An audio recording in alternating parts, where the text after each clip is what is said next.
ધંધુકા પંથકમાં ઈદે ઉલ ફિત્રની ઉત્સાહભેર ઉજવણી, ભાઈચારાનો સંદેશ ગુંજ્યો।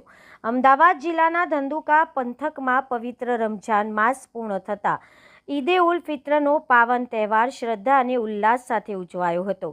મુસ્લિમ બિરાદરોએ અલ્લાહની ઇબાદત કરી અને એકબીજાને ઈદ મુબારક પાઠવીને ભાઈચારાનો અનોખો સંદેશ આપ્યો હતો।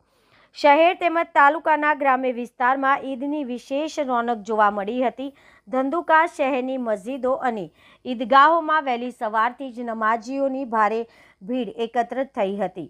મુસ્લિમ બિરાદરોએ સામૂહિક નમાજ અદા કરી દેશની શાંતિ, સુખાકારી અને સમૃદ્ધિ માટે ખાસ દુઆઓ માંગી હતી। તાલુકાના બાજરડા, રોજકા, પંડાણા, ઉમરગઢ અને ગુંજરા જેવા ગામોમાં પણ ઈદની ઉજવણી ઉત્સાહભેર કરવામાં આવી હતી। નમાજ બાદ પરંપરા મુજબ લોકો એકબીજાને ગળે મળી ઈદ મુબારક કહી શુભેચ્છા પાઠવી હતી, જેનાથી સામાજિક એકતા અને સૌહાર્દનો મામલો ઊભો થયો હતો। આ તહેવાર માત્ર ધાર્મિક મહત્વ ધરાવતો નથી, પરંતુ સમાજમાં પ્રેમ, એકતા અને ભાઈચારાના સંદેશ ફેલાવતો મહત્વનો અવસર બની રહ્યો છે। સ્થાનિક અગ્રણીઓ દ્વારા પણ મુસ્લિમ બિરાદરોને ઈદની દિલથી મુબારકબાદી પાઠવવામાં આવી હતી। Reporter CK Barad.